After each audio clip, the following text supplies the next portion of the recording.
Bonsoir mesdames. Alors on va démarrer.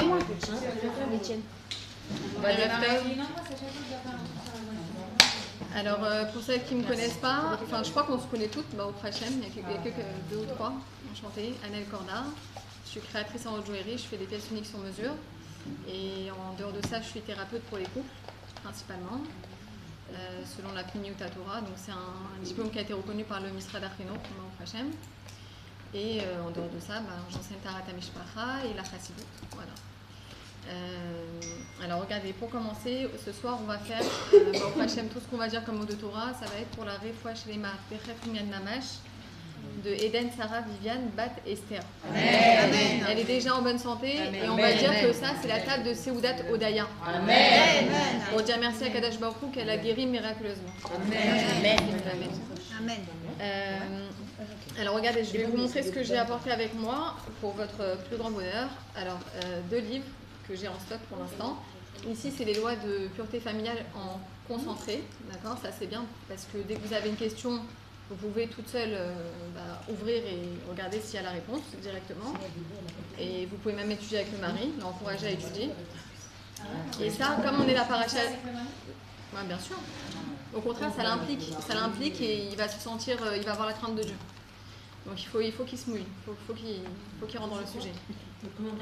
Et ça, on est la paracha de Shemot aujourd'hui, et ça c'est un livre que mon mari a écrit sur les prénoms, justement, la psychologie des prénoms hébraïques. En fait, c'est pas que les prénoms hébraïques, c'est tous les prénoms.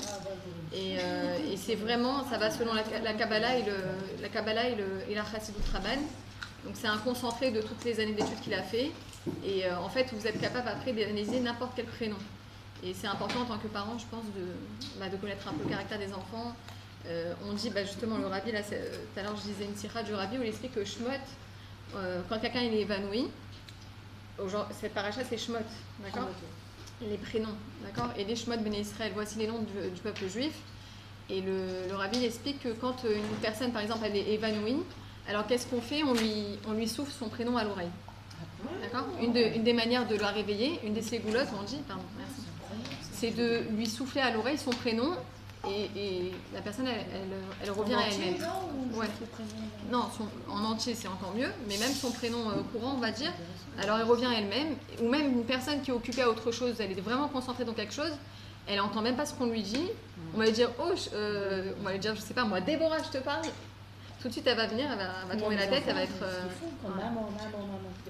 Voilà. Ouais, mais il y a des noms français dans le livre. Ouais, bien sûr. C'est-à-dire que tu peux tout comprendre. Isabelle. Non, à partir de ça, tu peux comprendre. Il y a une technique qui t'explique comment analyser ton propre prénom. C'est-à-dire que sachant que au Hachem, le Lashon Kodesh, on est d'accord que les 22 lettres de l'alphabet hébraïque, c'est la base de la création de l'univers. D'accord? Donc, c'est-à-dire que tout ce qu'il y a dans le monde, la langue originelle, c'est le Lashon Kodesh. Donc, c'est les lettres de la Torah. Et donc, en réalité, chaque lettre, elle va donner naissance à toutes les langues, à toutes les autres lettres, en fait. D'accord? Donc, à partir du moment où tu peux écrire en phonétique ton prénom, c'est-à-dire en phonétique hébreu, Isabelle, ça veut dire Yud, Zayn, Bet et Lamed, ou Aleph et Lamed, alors oui, tu peux tout comprendre, tu peux comprendre ton prénom. Donc, ça veut dire qu'il faut transférer, il faut remettre la chose dans son origine, et à partir de là, tu peux comprendre comment en fait, voilà. Donc, le rabbi nous dit, quand quelqu'un il est évanoui ou qu'il est concentré dans autre chose et qu'il ne me regarde pas, je l'appelle, tout de suite il va répondre. Pourquoi? Parce que le prénom, c'est lié à l'essence de la neshama. C'est l'essence même de la personne. Ça veut dire que on va dire, mais attends, tu vas voir qu'il y a plein de Sarah, par exemple, dans le peuple juif, par exemple, mais toutes elles ont un prénom différent, enfin, elles ont un caractère différent, elles ont des qualités différentes, des défauts aussi différents, d'accord? Donc, Ma'akesher, quel rapport il y a entre elles? Et en réalité, le rabbi il dit, même si les qualités, on va dire les qualités, les talents, peu importe, elles varient d'une personne à l'autre, d'accord? On va dire qu'il y a des choses qui sont exprimées, d'accord? Des kochot à la nefesh, comment on dit, des forces de l'âme qui sont exprimées, et chez d'autres, moins. Malgré tout, le prénom, c'est ce qui relie directement à l'essence de la neshama elle-même. Vous vous rendez compte? C'est-à-dire que quand on donne naissance à un enfant et qu'on va choisir son prénom, le rabbi dit que ça connecte le corps avec l'âme telle qu'elle se trouve dans les mondes divins, dans son essence, dans sa source elle-même. Donc c'est extraordinaire, d'accord? C'est infini. Et en réalité, à quoi ça sert de comprendre les prénoms? en tout cas son prénom, le prénom de ses enfants, de son mari, c'est pour comprendre comment la personnalité, elle a l'habitude de s'exprimer. C'est une manière, c'est une façon, c'est un fonctionnement de l'être dans son expression. D'accord, sachant que chaque juif, chaque personne, elle est unique. D'accord, il n'y en a pas un autre sur terre comme lui ou comme elle. Malgré tout, grâce à ces lettres-là, qui canalisent finalement l'infini, qui est la neshama, qui est l'âme, ça va me permettre de comprendre le fonctionnement de la personne, l'état d'être en fait. D'accord ? Donc voilà, ça c'est juste une petite introduction pour. Bon, c'est passionnant comme sujet, au Prachem. Ouais. Mais alors, quand ta mère dans la Torah, on a tout, au Prachem. Ta mère est un homme. Et si moi, j'avais pas de nom hébraïque, j'avais Isabelle, et après j'ai été voir le rabbi en Amérique. Il m'a nommé après Hana, mais à l'âge de 17 ans. Alors j'écoute qui, Hana ou Isabelle? Non, tu gardes Hana et Isabelle. On ne supprime jamais un prénom. On ne supprime jamais, ça c'est écrit dedans. On ne supprime jamais un prénom. Pourquoi? Parce qu'il a été inscrit dans le ciel pour toujours. Le jour où le père il est monté à la Torah, alors ça inscrit sa neshama dans le ciel. Il n'y a rien à faire. Donc jamais enlever, toujours rajouter. Pourquoi? Parce que même, ça ne peut pas faire du mal de rajouter, parce que quand on rajoute des lettres. Et les lettres, c'est quoi? C'est des conduits de vitalité divine. Donc, est-ce qu'il y a mieux que ça? C'est-à-dire que plus je vais avoir de lettres dans les prénoms, finalement, et plus ça va rajouter de la vitalité divine. D'accord? Des corottes, des forces, exactement. D'accord? Mais tout ça, il y a tout ce qu'il faut. Il y a même sur les surnoms. Est-ce qu'on doit donner des surnoms? Est-ce que c'est bien? Est-ce que c'est pas bien? Des diminutifs. Est-ce qu'on doit en donner? Etc. Les prénoms composés. Est-ce que c'est bien? Est-ce que c'est pas bien? Dans quelle mesure? Etc. Quels prénoms qui vont ensemble? D'autres qui vont pas trop ensemble, etc. Et quand on les a déjà tous nommés, les gosses. Non, bah c'est bien. Moi, tu peux les comprendre. Et par contre, est-ce que, par exemple, ma fille, elle n'est pas nommée, ma dernière, elle n'est pas nommée, mais elle a choisi un prénom justement dans le livre de ton mari, elle a regardé. Et elle voulait absolument s'appeler Léa. Je lui ai dit non, Léa, elle pleurait beaucoup dans la Torah. Non, alors Léa, s'il est associé, mon mari, ce qu'il explique, c'est que comme Léa, c'est. Léa, c'est la pensée infinie. Ça veut dire qu'elle est une pensée qui se déconne. Enfin, elle est une pensée ininterrompue, qui n'a pas de repos. D'accord? Mais donc toute seule, il ne faut pas donner ce prénom tout seul à un enfant. Ok? Mais il faut le composer avec autre chose à côté qui va aider la pensée. C'est le vêtement le plus dac de la neshama. C'est le vêtement le plus raffiné de la neshama. D'accord? Donc c'est un niveau où on ne peut même pas contrôler la pensée. On est d'accord, tout le but de la descente sur terre de l'être humain et du juif en particulier, c'est quoi? C'est d'arriver un jour à maîtriser sa pensée. Vous savez, le rabbi nous dit tout le temps, Tarshov Tov, Yetov, Tarshov. Pense bien, tout est bien, tout ira bien. Mais c'est un secret énorme. Nous, on se dit, ouais, c'est bon, je la connais la phrase. Mais attends, mais tu te rends même pas compte. Tous les coachs aujourd'hui, tous les psychologues, ils te disent Tarshov Tov, Yetov. Dans n'importe quelle langue, si tu veux, d'accord, en français, en je sais pas quoi. Même s'il y a une personne malade, on en a pas. Elle est la santé, elle est la source elle-même de la santé. On n'en a jamais un, c'est vrai. Non, on ne change pas, on rajoute. Ben justement, la fille là, qui est... Chaya, par exemple, on dit Chaim pour un homme. Normalement, elle s'appelle Salomé ou Rachel. On lui a carrément enlevé tous les prénoms, on lui a laissé que Chaya Bat Miriam, par exemple. D'accord. Alors après coup, il faut demander à un rave posek, c'est mieux. Après, ça passe au niveau du posek. Voilà. Mais on va dire, a priori, si on est avant la chose, il vaut mieux toujours rajouter, ça rajoute des conduits de vitalité. Et il y a des prénoms qui sont difficiles à porter. Bon, c'est expliqué un peu là-dedans parce qu'il y a beaucoup de shrina dedans. D'accord. Il y a marqué lesquels? Ouais. Mais c'est pas quelque chose de garoua, c'est pas quelque chose de grave et que genre on va pas pouvoir s'en sortir avec ce prénom, c'est pas vrai, parce que chaque juif, peu importe comment il s'appelle ou comment sa neshama elle est, on a un travail à faire. Donc ça veut dire que si cette personne elle a un pendant dans le on va dire le négatif là-dedans, bah, elle sait comment elle doit forcer dans le positif, d'accord? Elle doit appuyer et se renforcer là-dedans, elle sait c'est quoi son inyan à elle, d'accord? Voilà, donc ça c'est pour ce qui est des prénoms, donc c'est un sujet passionnant et ça aide justement, même si les enfants ils sont là et que je les ai déjà nommés, bah, Dafka ça va m'aider à savoir comment m'y prendre, comment je vais pouvoir l'éduquer et avoir une connexion avec mon enfant, parce que déjà un enfant avec un autre, bah, c'est jamais le même caractère déjà, ça sera jamais la même personnalité, chacun est unique, mais on va dire que là c'est un système d'expression de l'enfant et c'est ça qui est magique. Voilà, donc c'est un Kéli, je pense que c'est un outil de la Torah, donc Hachem nous donne énormément de cadeaux et ça c'est un d'entre les cadeaux qui est merveilleux pour comprendre même nous-mêmes comment on fonctionne. C'est extraordinaire.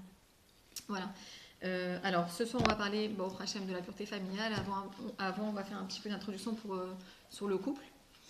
Si vous êtes d'accord, on va parler un peu pas du Shalom Bayit, j'aime pas, Shalom Bayit, c'est très important. Le couple, d'accord, l'essence du couple. On va dire que, on va reprendre un peu ce qu'on a dit les autres fois, c'est que le couple, c'est la base du monde. C'est la base de l'univers, d'accord ? Le couple juif en particulier. Pourquoi ? Parce que le peuple juif, il a été choisi comme peuple de prophètes parmi les nations. On a été choisi malgré nous, de gré ou de force, tu vivras, comme on dit Dieu, d'accord ? Mais on va dire, on a été choisi pour éclairer les nations. D'accord ? On est la lumière du monde, Dieu, c'est ce qu'il attend de nous.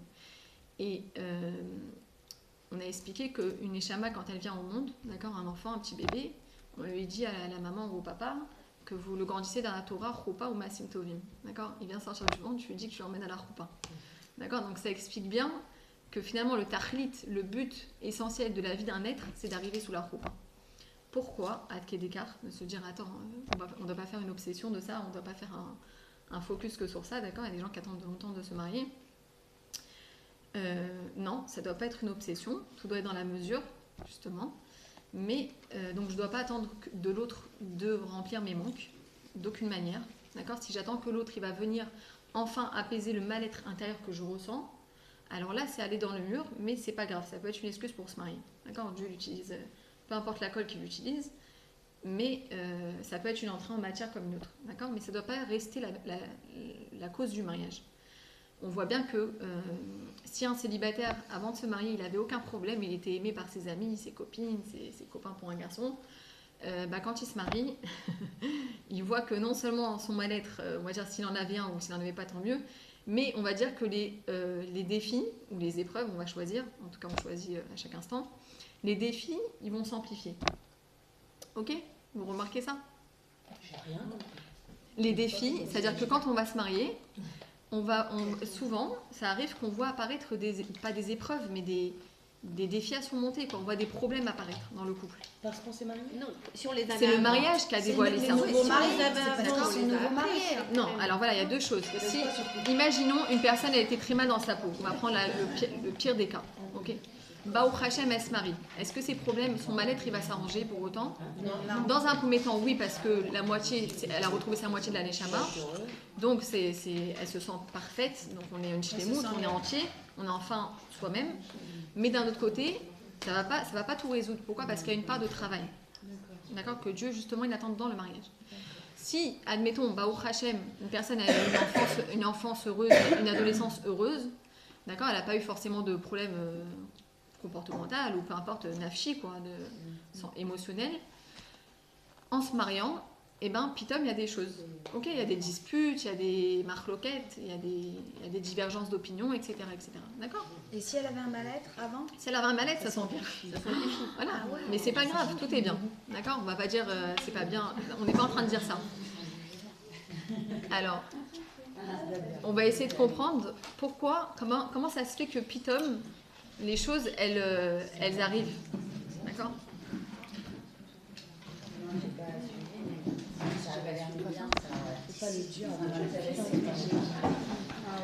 Alors, suis à partir de maintenant. Alors, comment ça se fait que les problèmes, ils émergent une fois que le mariage se passe ? Bon, on va dire la première année, Baruch Hashem, c'est une année de kef, en général. C'est une année où il n'y a pas trop d'enfants, c'est le moment où jamais de se connaître, d'accord, de faire connaissance. D'ailleurs, le rabbi conseille de ne pas habiter la même ville que la famille. Ouais, bien sûr. Il dit que ça dévoile les forces cachées de la neshama du couple. Parce que quelqu'un qui habite à côté, proche de la famille, alors il fait pas l'achlecha vraiment, il sort pas de lui-même. C'est quoi l'achlecha ? Il fait pas va pour toi, il sort pas de lui-même, il sort pas de ses limites, propres. Il reste à son aise, il reste dans son confort, et il va pas forcément se dépasser, il va pas chercher à aller au-delà de ce qu'il doit être, au bout de lui-même. D'accord ? après le mariage, ils vont habiter chez les parents un an. Bah ouais. Ouais, ça c'est israélien. Ouais, c'est israélien. Ouais, c'est surtout à ne pas faire. En tout cas, chez les chassidim, on déconseille hautement. Je sais que c'est plus facile. Les Israéliens, ils ont pris l'habitude de le faire parce que même ils restent 2-3 ans des fois pour économiser et acheter leur maison. Ouais, mais on va dire dans le monde orthodoxe, c'est pas du tout conseillé. Tu verras jamais, enfin très rarement ça. Ça arrive, je dis pas. Voilà, on reçoit personne. Exactement. La première année. Non, ils veulent pas la babine comme ça. La première année, c'est une année, dites-vous, de.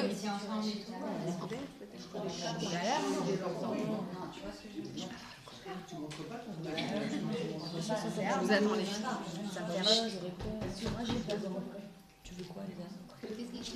La première année, c'est une année de Hékérout. C'est une année où on fait connaissance. On fait connaissance, où on se colle, on s'attache l'un à l'autre. Vous savez ce qu'il y a écrit dans la Torah, c'est que le mari, il quittera sa mère. La Torah dit d'abord sa mère et son père, d'accord.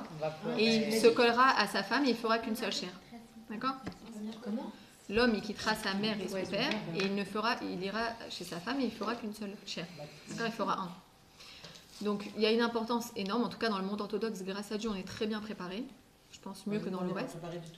Ouais, voilà, pas du tout. Je dis tout de suite, on n'est pas préparé, nous, les mamans, à se... Ouais, malheureusement. Mais c'est pas grave, il y a toujours des rattrapages. On n'est pas préparé. Non, à s'éloigner De nos enfants? Ouais. Non, on n'est pas préparé. non, rien, on est préparé à rien. Absolument. On est préparé à rien. Voilà, je dirais même pire, on ne les prépare pas à se C'est séparer. hyper grave. Ça veut dire, moi, quand je me suis mariée, j'ai appelé ma prof de bonnet, je lui ai dit, mais je comprends pas, au lieu de nous donner des cours de. Je veux Ouais, pas de Baïta cracher. Yogi et tout ça. J'ai été dans une école. Alors sachez que ça mais sert à sans- ça le séminaire. Le séminaire, c'est que vous prenez une année de kef. D'ailleurs, je vous conseille de dire à votre fille dès maintenant de profiter de vivre vraiment sa jeunesse et ces années de vraiment où elle n'a pas de soucis et de se former à la vie.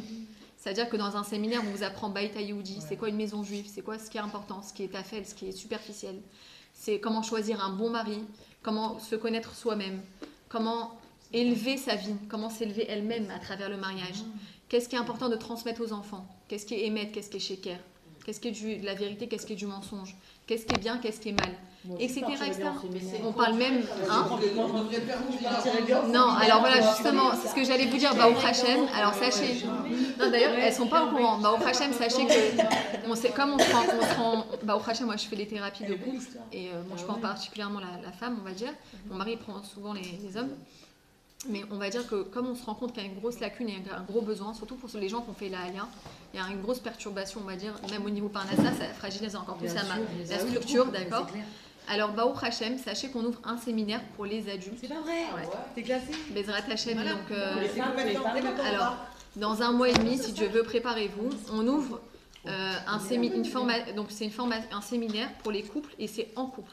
On n'accepte pas les gens qui viennent juste entendre d'une oreille. Parce qu'on a dit, tu écoutes d'une oreille, ça sort de l'autre. Donc en fait, c'est un séminaire qui a lieu à deux. C'est les deux qui s'impliquent. C'est les deux qui écoutent les mêmes choses. Ça dure combien de temps? C'est 15 séances, d'accord? Donc ça dure à peu près 3 mois. C'est 2 heures par rencontre. C'est une fois par semaine le soir. C'est pas beaucoup. C'est de à peu près. Non, c'est pas des cours, c'est de l'échange, beaucoup d'échanges. Pourquoi? Alors, il y aura aussi une partie halakha, séparément. C'est-à-dire que moi, je prendrai les femmes d'un côté, toutes seules, et mon mari prendra les hommes tout seuls parce qu'ils ont énormément besoin de halachot, de savoir la base du couple, c'est quoi, d'accord? Et ça, on le dira en dehors de la caméra. Et voilà. Et ensuite, il y aura les cours ensemble parce que c'est important de comprendre qui on est vraiment dans la base, dans la neshama, et qu'est-ce qu'on est venu faire et comment finalement prendre la vie du quotidien. Parce qu'il faut comprendre que le couple, il est au-dessus le couple et le juif, il est au-dessus du monde. Il doit être au-dessus du monde. Il n'a pas le choix. Pourquoi? Parce que comme on a dit, il est une lumière pour les nations, il est une lumière pour le monde. Et si il se croit être une partie du monde, il se trompe sur lui-même. D'accord? Le juif, pour pouvoir élever le monde, il est obligé de se tenir à sa place, c'est-à-dire au-dessus. D'accord? Dès le moment où il pense qu'il dépend du monde, il est en train de chuter déjà. Il chute de son niveau, de ce qu'il est profondément. Donc finalement, on va dire, quand on est venu sur Terre, on a eu un petit peu une amnésie, une amnésie qui dure un peu longtemps. On a oublié qui on est. tout simplement. Et pourquoi Dieu il veut qu'on étudie la Torah et qu'on accomplisse ses mitzvot? Parce que c'est là que je vais retrouver ma racine. C'est là que je vais retrouver qui je suis profondément. Mais si je ne l'étudie pas, je risque pas de le savoir. On apprend sur le tas. Voilà, là va comme je te pousse. Comme il y a des parents qui disent moi quand je m'énerve avec ma fille, qu'elle est insolente avec moi à l'adolescente, je viens et je lui tire les cheveux, je la plaque contre le bas. Ok, d'accord. Je fais comme je peux. Je fais comme je peux. Ok, c'est-à-dire fais comme tu peux, Nbaya. Mais c'est pas la bonne chose. Sachez une chose, c'est que Baruch Hashem, on n'a jamais fini d'apprendre. C'est une erreur de croire, et je pense que c'est ancré chez les Français, qu'on croit qu'une fois qu'on a fini l'école, c'est fini.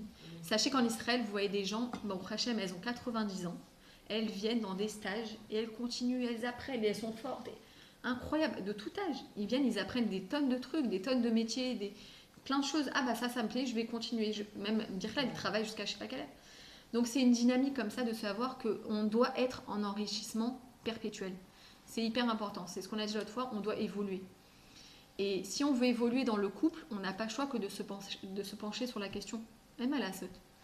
Qu'est-ce qui bug? D'accord? On va dire que le couple, on a dit la première année, c'est une année où on va se connaître. D'accord? Donc quand on est formé au Hachem comme il faut, en tout cas dans le monde chassidique, dans le monde orthodoxe, on nous apprend la première année, tu oublies tout le monde. D'accord? Tu te focalises sur ton mari ou tu te focalises sur ta femme. Vous passez le plus de temps ensemble. À la limite, vous vous faites même pas inviter. D'accord? Pendant la première année, vous n'invitez surtout pas. D'accord? Et vous changez de ville. D'accord? De ne pas habiter dans la même ville que le frère, la sœur, etc. D'accord? Pourquoi tout ça? On n'a pas dit qu'on revient à l'époque de Cro-Magnon. D'accord? On est des sauvages. Pas du tout. C'est juste que dans cette première année, c'est le couple qui va se solidifier pour toujours. Pourquoi? Parce que vous le savez bien, Baruch Hashem, après dans le compte normal des choses, après Baruch Hashem, Dieu il donne des enfants, grâce à Dieu. Donc il y a déjà un peu moins de tranquillité qui vient. Donc on va dire que Baruch Hashem, c'est que du bonheur, ça ne fait que nous remplir et nous parfaire, mais on en vient souvent à oublier la priorité. Voilà. On en vient souvent à oublier que avant d'être 5, 6, 7, 8, 9, 10, on était 2. D'accord? Et ça, c'est un tort. Pourquoi? Parce que quand on est bien préparé au mariage, on nous dit tous les jours de ta vie, tu vas enregistrer ça dans ta tête pour toujours, d'accord? Qu'une fois par semaine, d'accord? Au mieux, on va dire, au mieux, une fois par semaine minimum, tu sors avec ton mari en tête à tête et tu parles pas des enfants, de la maison, tu parles de toi, de lui, vous parlez de vous, d'accord? Vous oubliez tout le reste, ok? C'est dur. Voilà. Et au pire, c'est le minimum. C'est le minimum.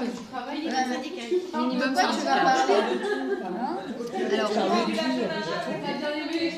Au contraire, moi je trouve que c'est un moment propice à parler de tout, à poser les voilà. bonnes questions, les trucs. Au contraire. Et au pire, si on n'y arrive pas, minimum, une fois par mois, mais strict minimum. C'est-à-dire que pire que ça, c'est catastrophique. D'accord?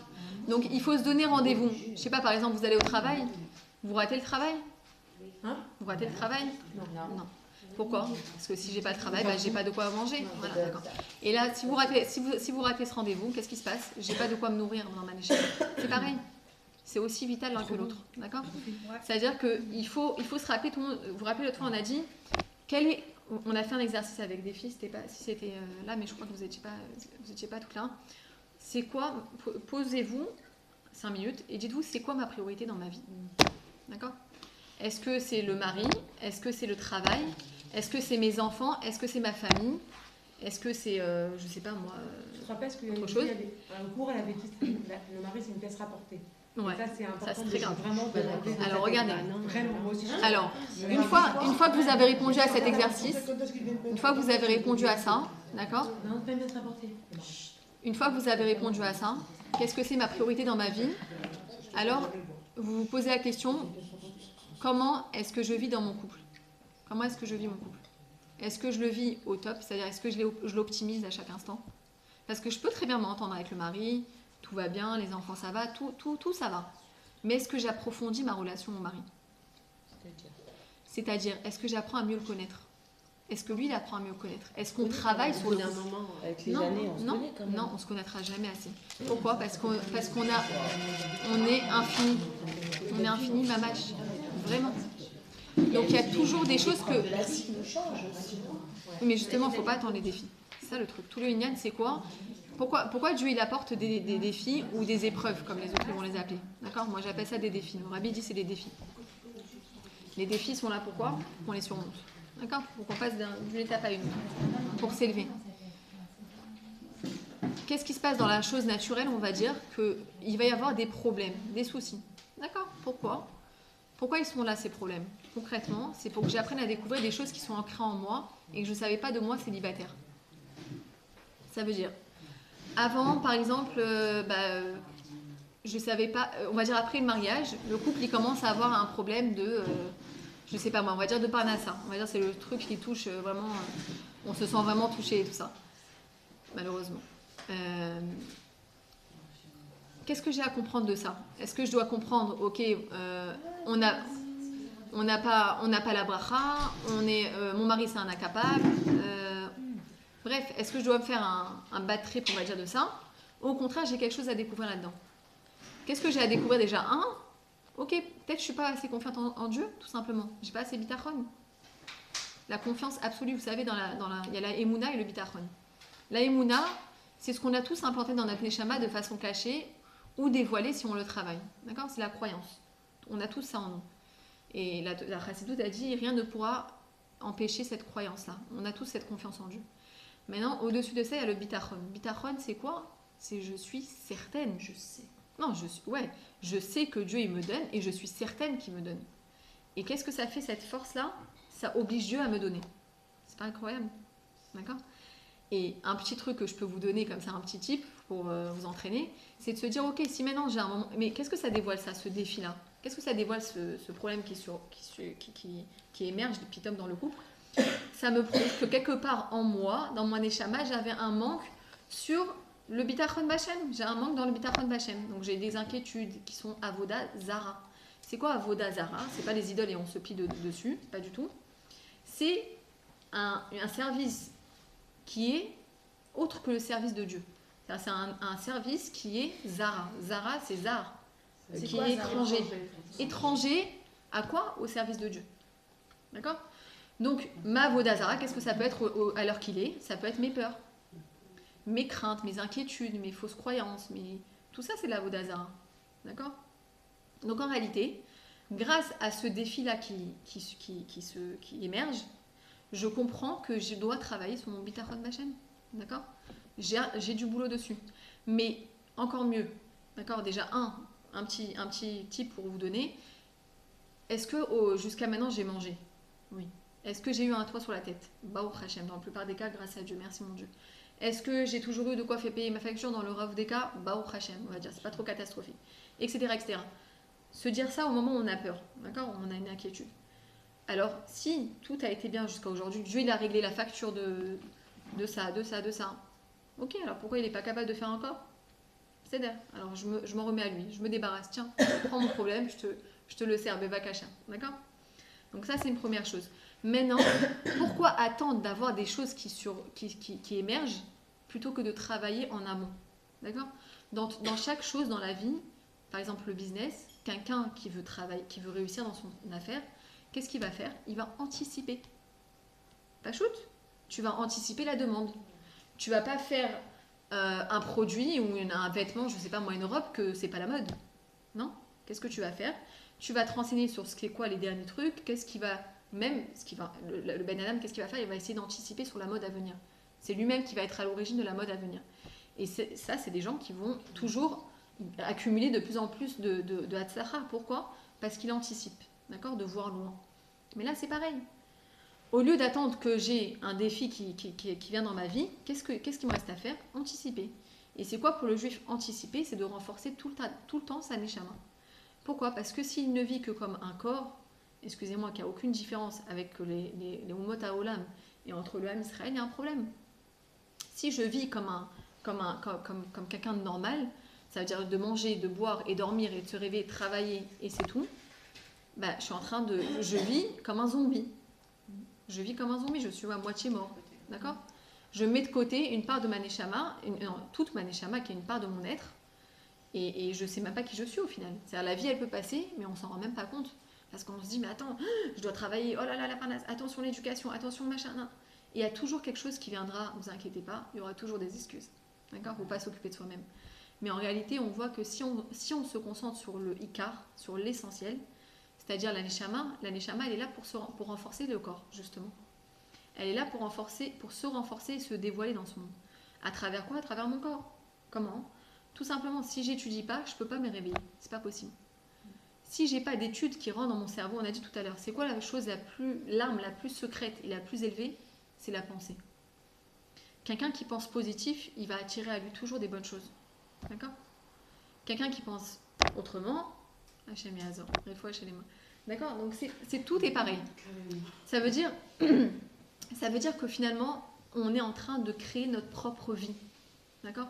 Et ce qu'on nous dit dans le Am Israël, qu'il y a une destinée, qu'il y a un destin, tout est écrit de toute façon. En mazal le Israël. D'accord? Baruch Hashem, avec le Rabbi Lubavitch, on n'est pas des chassidim qui cherchons à lire dans les lignes de la main, ou la Kabbalah, ou les sourcils, et les poireaux, les grains de beauté, machin, etc. Aucun rapport, on n'est pas là-dedans. D'accord? C'est une richesse à part entière. Celui qui veut étudier la Kabbalah du matin au soir, Baruch Rabba, mais il faut qu'il ait le cerveau qui va avec. Celui qui n'est pas fait pour ça, qui touche pas, parce que ça peut faire plus de dégâts qu'autre chose. Et celui qui pense connaître, et bon, voilà, que faut faire attention. Donc, concrètement, il faut l'étude. L'étude, c'est ce qui va réveiller notre neshama, et c'est le seul moyen de vivre en harmonie avec notre corps. N'oubliez pas, Dieu, à Matan Torah, il a choisi notre corps ou notre âme? Notre âme, faux. Pourquoi? Parce que comment Dieu il peut se choisir lui-même, sachant que chacun, on est une part de Dieu. Ok? C'est sûr qu'on a un avantage par rapport aux autres. On a une part de Dieu de façon plus forte, on va dire. Puisqu'on est là pour éblouir le monde, d'accord? Pour éclairer le monde. Si je choisis, je vais vous dire, allez, quand est-ce que j'ai vraiment le libre arbitre? Quand j'ai deux choses identiques vraiment, ou quand j'ai une chose qui est meilleure qu'une autre devant moi? C'est identique. Mais il y a une chose qui est meilleure que d'autres. Bah non, t'as pas le choix parce que je choisis ce qui est meilleur. C'est identique, sinon t'as pas le choix. T'as compris? Donc en fait, on a des fausses croyances là-dessus, vous avez compris? C'est que c'est au moment où j'ai deux choses exactement identiques que j'ai vraiment mon libre arbitre qui rentre en jeu. Quand il n'y a vraiment pas de différence entre les deux et que il n'y a pas de raison à pisser réel. Ça dépasse mon intellect. D'accord? Ça dépasse mon intellect. J'ai pas de raison. Et qu'est-ce que Dieu il a dit? Je choisis le corps du juif. C'est tout. Qu'est-ce qu'il a investi? C'est extraordinaire. Il a investi le choix. Le choix. Et en nous choisissant notre corps, il nous a insufflé à nous, chaque être, le libre arbitre. Chaque créature en général, évidemment. Il a insufflé le libre arbitre. Et ça, c'est le niveau le plus élevé de la Neshama. C'est le niveau le plus élevé d'un être. D'accord? Son libre arbitre. Et malheureusement, dans cette société, on est en train de se faire déshumaniser. Voilà. Se faire déshumaniser, ou si on n'est pas éveillé, en tout cas à ça, si on ne fait pas attention, si on n'en prend pas conscience très vite, c'est qu'on a l'impression que genre le téléphone ou que je sais pas quoi, c'est une greffe. D'accord? C'est ma troisième main. D'accord? Et ça, c'est très dangereux. Il faut faire très attention. Pourquoi? Parce que de tout temps, le juif, il doit trouver l'équilibre dans chaque chose. C'est-à-dire que si j'ai un ordinateur ou un téléphone, ou peu importe, c'est pour faire des mitzvot toute la journée. C'est pour diffuser la Torah toute la journée. C'est pour, même dans mon affaire, peu importe, si je fais des vêtements de tzniout, c'est pour rendre tzniout des femmes et de gagner ma parnasse à la dent, Baruch Hashem, c'est très bien. C'est de faire, d'insuffler et d'introduire du bien et de la éloquente, de la divinité dans ce que je fais. D'accord? Je fais des bijoux, bah, je vais rendre plus belles les femmes. Ça habille en échama les bijoux. D'accord? Non, vraiment, c'est ce qui est écrit dans la Torah. L'âme de la femme, elle se dévoile par ses bijoux aussi. Vous savez, on dit Kishute Kala. La Kala, quand elle allait sous la roupa à l'époque, on lui mettait plein de bijoux. Et même, d'ailleurs, c'est resté dans le henné, tout ça, on lui met. Pourquoi? Parce que ça dévoile toute la splendeur de son âme. D'accord? Voilà. Donc, si vous voulez faire des bijoux avec plaisir. Je rigole. Voilà. Donc, et quand tu parles d'études, on doit faire de l'étude. Les cours, ça fait partie? Les cours, tous les cours, bien sûr. Dès qu'on prend un cours, on se nourrit soi-même. Et en particulier, si tu poses la question déjà, c'est quel cours? D'accord? Quel cours? Alors évidemment, il y a la halacha, c'est la base. Tarata Mishpacha, c'est jusqu'à Mashiach, il faut se renforcer à fond. Parce qu'il y a toujours un sujet qu'on oublie, il y a toujours un petit détail qu'on oublie, des trucs vraiment dac, d'accord? Se brosser les sourcils, se brosser les sourcils avant d'aller dans le mikvé, c'est un chiyuv, c'est une obligation. Est-ce qu'on y pense? Birklal. D'accord? Se brosser les cils, est-ce qu'on y pense? Voilà, des choses vraiment fines que jamais on saurait si on l'étudie pas. Non, il faut des brosses appropriées. Ouais, des brosses. Donc voilà, donc la base pour rester réveillé avec sa neshama, d'être toujours en osmose avec sa neshama, c'est l'étude, d'accord? Et si déjà je m'adresse à vous les femmes, d'accord, les femmes des maris, femmes des maris.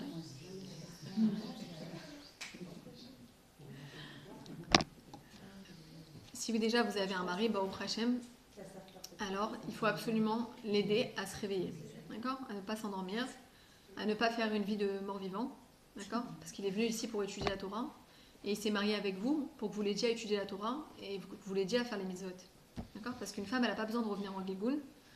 Par contre, un homme il a besoin de revenir pour se perfectionner de vie en vie. Là, Bezrat Hashem, il n'y a plus de Gilgoulim, on va recevoir le Beth Amidash tout de suite, amen. Mais une femme, elle revient avec son mari sur terre que pour l'aider à lui. Elle vient pas pour elle, elle est parfaite. D'accord?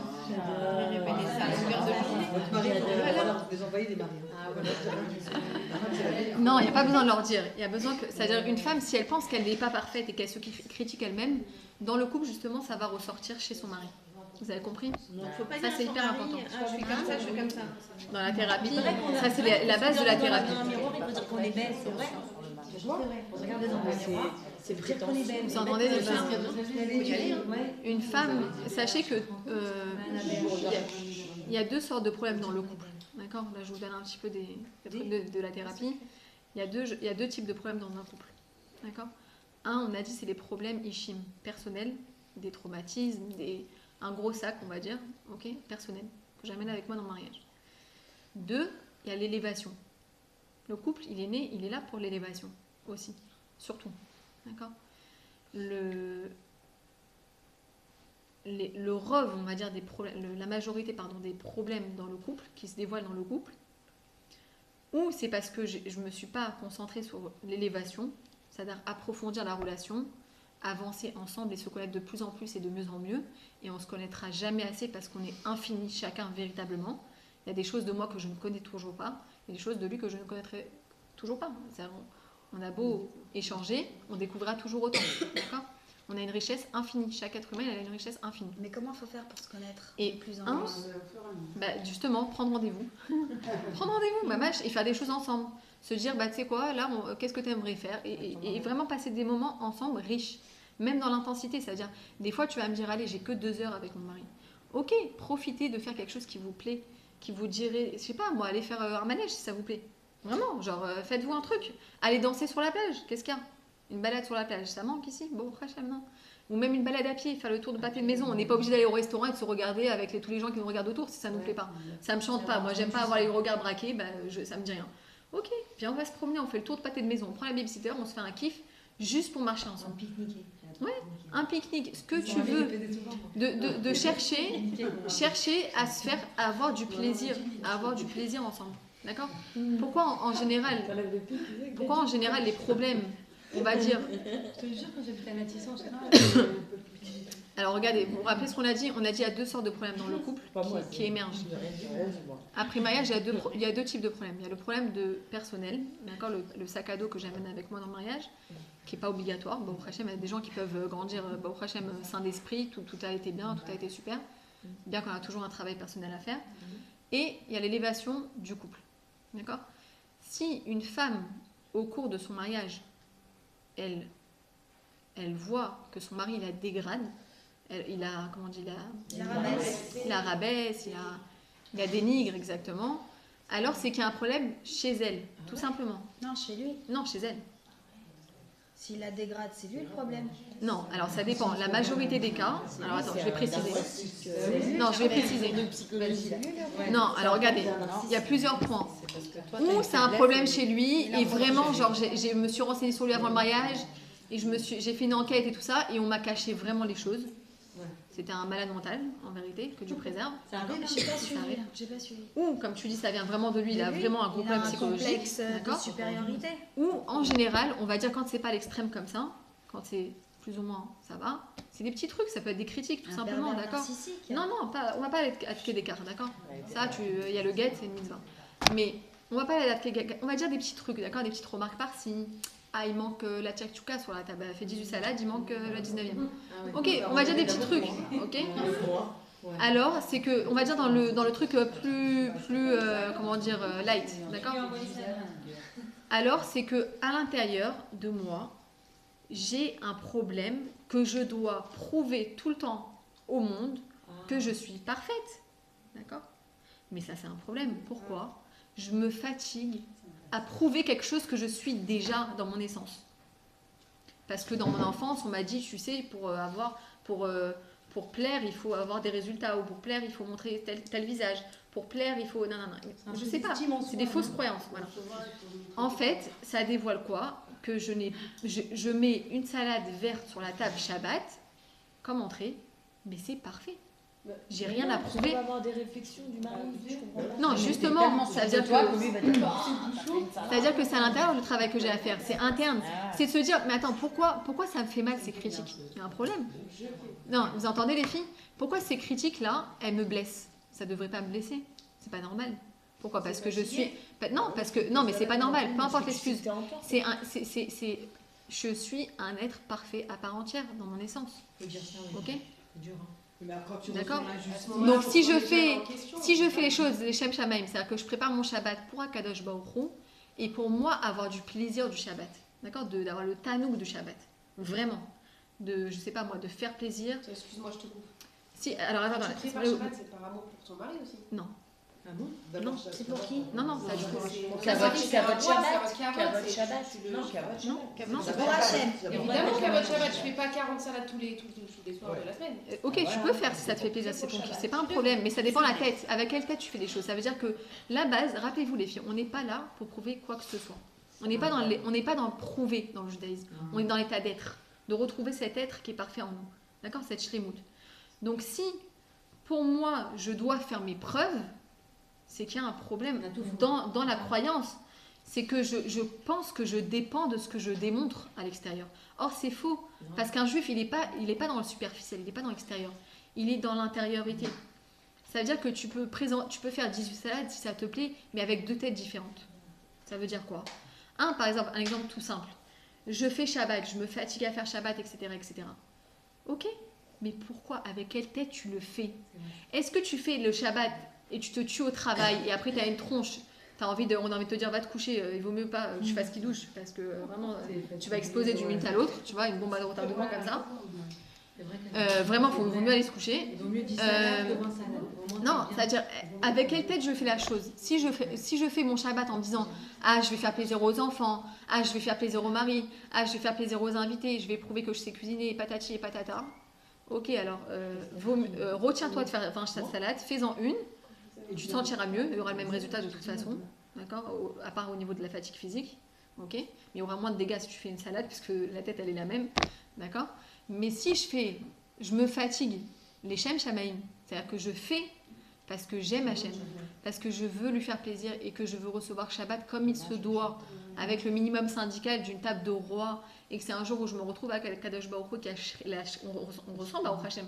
Le Shabbat, on ressent la shrina dans la maison de Baruch Hashem. D'accord, les miroites, elles sont allumées. Des fois, on les met sur la table. On évite les discussions à l'entrée de Shabbat avec le mari. Évidemment, on ferme la bouche. On dit tout oui. C'est très bien. On ne se parle pas. Ou on se WhatsApp, c'est encore mieux dans la maison.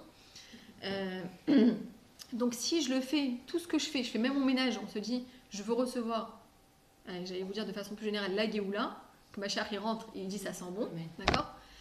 Amen tout de suite. Alors, c'est avec cette tête que je dois faire la chose. Pourquoi? Si je ne le fais pas avec cette tête, alors je suis en train de m'enfermer moi-même. Je suis en train de me diminuer. Je suis en train de me rabaisser toute seule. Et en fait, qui c'est qui va m'indiquer la chose? C'est mon mari, le pauvre. Comme c'est ma neshama, c'est ma moitié, il va me critiquer. Donc ça veut dire qu'il va me dire, mais attends, regarde, ça aide pas, tu es en train de te mentir à toi-même. Donc vas-y, viens, je t'enfonce encore. C'est un cercle vicieux. Vous avez compris? On nous a appris à faire ces choses-là pour nos maris. Qui rentrent, la maison elle est propre. Alors je vais te dire un truc, tu veux que je te dise un truc? Alors je vais te dire ce qu'ils ont appris aux femmes sfaradiotes aussi. Dans le monde, il y a des mondes dans le monde orthodoxe, je ne sais pas si ça existe encore, mais je crois que oui. ils apprennent, il y a des hommes qui apprennent, si ta femme elle te fait souffrir, tu iras au Gan Eden. Vous avez déjà entendu ça? Ou autre chose, si tu sais coudre et que tu fais tes petits plats à ton mari et que tu lui cires ses chaussures et que tu lui dis t'es le plus beau et que tu le caresses dans le sens du poil, alors tu vas aller au Gan Eden. Ok. Maintenant je vais vous répondre un truc. Ça, faut en sortir. Ça c'est la galoute, mamache, profondément. D'accord? Je fais les choses pas pour lui faire plaisir, pas pour qu'il me donne du respect. Pas, je le fais parce que je l'aime, comme avec Dieu. Je l'aime, donc je sens même pas l'effort que je fais.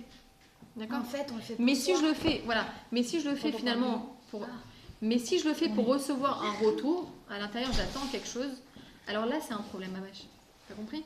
Mais c'est un échange là, d'être un couple. Oui, Me dis pas, si t'es agréable avec ton mari, il sera agréable avec toi. Si évidemment. pour soi-même. Si t'es gentil, il va être gentil. Mais c'est même pas pour ça même. On doit faire. Non, bien sûr. Non, je suis d'accord avec toi. Mais là on parle à partir du moment où il y a un problème dans la relation. D'accord? On parle pas quand tout va bien. Bah, au Hachem, c'est que ça va, ça fonctionne. Bah, au Hachem, mais non. Okay. On parle que voilà, la femme, elle se dit mince, pourquoi je reçois des critiques tout le temps? Pourquoi ça? Pourquoi il me reconnaît pas? Voilà. La femme, vous êtes d'accord avec moi, elle a un besoin de reconnaissance inné. J'ai fait une tarte au chocolat. Oui, mais ça aussi. Ils n'ont pas mis dans la bouche que je vais demander si c'est bon. D'accord. Mais ça dépend. Alors regardez. On croit qu'on a besoin de reconnaissance. On croit qu'on a besoin de reconnaissance. Et ça veut dire, dites-vous, que si la femme a fait le travail elle-même, parce que là je m'adresse aux femmes, je suis une femme, d'accord? Alors le mari, ça va se refléter chez lui sans même que tu aies besoin de parler. T'as compris? C'est-à-dire que pourquoi j'ai besoin de reconnaissance, Birklal? Je suis reconnue par Dieu. Je me reconnais moi-même, je suis légitime, d'accord? Je suis un être à part entière. Mais l'homme, il a toujours besoin d'être surélevé. On lui demande tout ça le temps, dépend. alors ça te plaît, ça te plaît. On lui a Parce que si on lui demande pas, il va dire ça là. Au début du mariage, on lui a dit tu dis pas merci, tu dis pas c'est bon. Non, pas merci. Pour revenir à la base. Tu dis pas c'est bon, j'ai mis 2 heures à le faire, tu dis pas j'ai fait une fois, 2 fois, là, tout ça se fait. Bah oui, c'est pas grave, j'ai besoin d'entendre. Ça me fait plaisir d'entendre des compliments. C'est pas pareil. D'accord. Alors regardez. Ça veut dire que ça doit être équilibré. Regardez les filles, on en revient à une même chose, c'est que tout doit être dans l'équilibre. D'accord? C'est bon.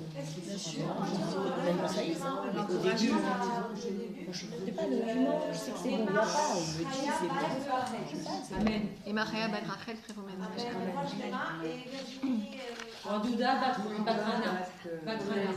Amen. Teref Mamash et Kol Cholam Israël, que Dieu les guérisse tout de suite. Il n'y a plus de malheur. Et Laura bat Marie. Amen. Alors regardez les filles. Vous avez compris que maintenant, il faut trouver dans chaque chose de juste milieu. D'accord? C'est-à-dire que ça ne doit pas être une obsession. Surtout que la femme, elle fait beaucoup de travail. Elle fournit beaucoup physiquement, on va dire, et mentalement aussi. Hein, c'est une infirmière, c'est une psychothérapeute, c'est une maman, c'est une femme, c'est une fille peut-être. Elle a plein de casquettes, d'accord? Tout comme lui aussi, d'accord? J'adore dire un petit truc. Ah ben j'étais au judo, j'étais au truc, oh ma femme, t'arrêtes pas, ça kiffe. D'accord? Aussi je peux pas. Il faut. Mais vous êtes d'accord avec moi? Tu rentres, tu te dis, t'as crevé, t'as passé une bonne journée. Un petit peu. Il faut trouver un équilibre. Mais voilà, à partir du moment où je suis dans l'attente de la chose et je dépends de l'extérieur. Voilà. Dès que je dépends de l'extérieur, là je suis en train de m'empoisonner toute seule. Ça, c'est la base. Il ne faut pas attendre après. C'est un petit plus. C'est un plus, évidemment, c'est un plus. On a besoin de ce plus. D'accord? Tant que c'est dans l'équilibre des choses, alors ça va. Mais c'est ça tout le couple. Le couple, comment on s'élève de niveau en niveau? C'est quand on trouve l'équilibre dans chaque chose. On va trouver l'équilibre dans l'amour, par exemple. Combien d'amour on va donner à l'autre? Ok? Combien d'amour on doit recevoir? Trouver l'équilibre. Je pense que le plus dur, c'est d'aller dans la ligne après 30 ans et 35 ans de nos jours. Ouais. C'est là où c'est plus compliqué aujourd'hui. Mais non, de quoi? J'ai pas compris. C'est dur au début, après ça se... Non, moi plus... Non, ça dépend, chacun il a son cas, histoire. Chacun a plus son ça histoire. va et plus je l'aime. Bah, moi aussi. Bah voilà, c'est logique.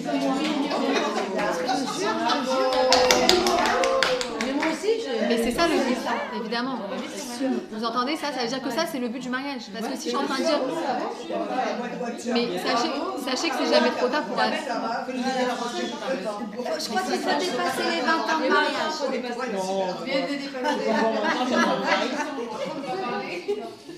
Alors regardez les filles, vous devez comprendre que le mariage, c'est pas je mets mes chaussons, je mets mon peignoir et je vais...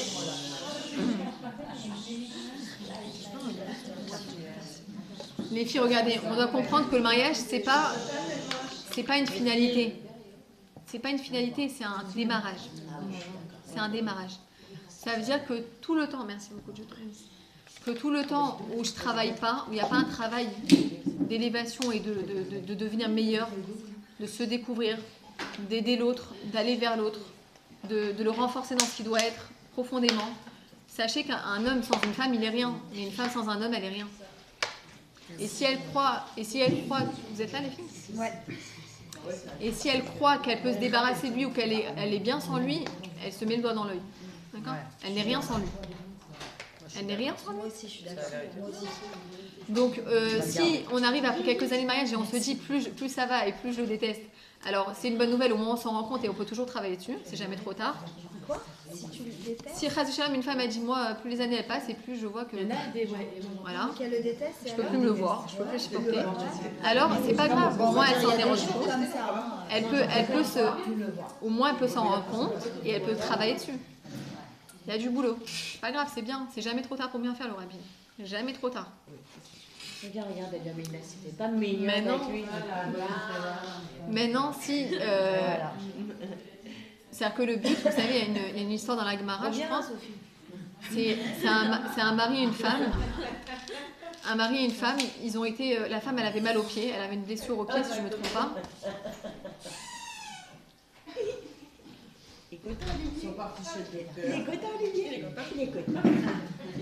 Un mari et une femme, enfin ils sont partis chez le médecin, la femme elle avait une blessure au pied, elle avait très mal. Et ils arrivent chez le docteur, et le docteur il dit comment je peux vous aider? Et le mari répond j'ai très mal au pied. Ouais, on a très mal au pied, pardon. Nous avons très mal au pied. Ça veut dire qu'en fait le but ultime du mariage, de la choupa elle-même, c'est d'arriver à cette fusion-là. Et c'est pas que dans les films. Les films Birka, c'est du mensonge. C'est ça le tarhit. D'accord? Je vais vous raconter, attendez, juste après je vais couper pour qu'on avance dans la halachot.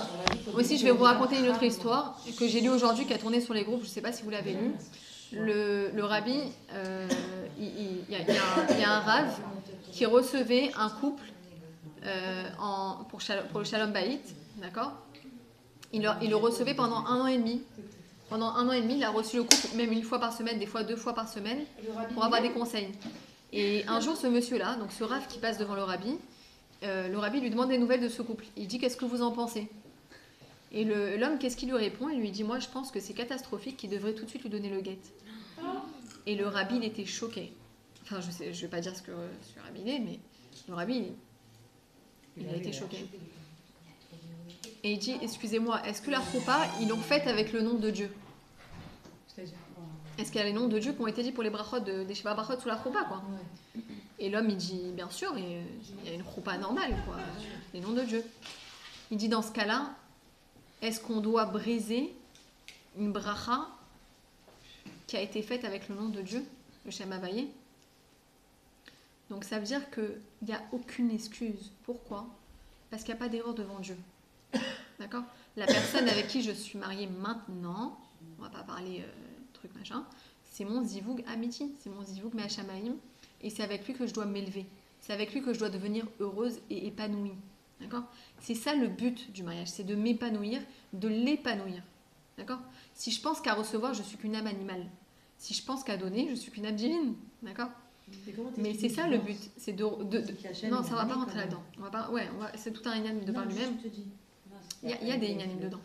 Mais on va dire que le but du mariage, c'est de s'élever et d'être épanoui et heureux et de s'élever de niveau en niveau. Et on peut pas y arriver l'un sans l'autre. D'accord? Alors voilà les filles, on va couper pour maintenant et on va continuer la halachot ensemble. Les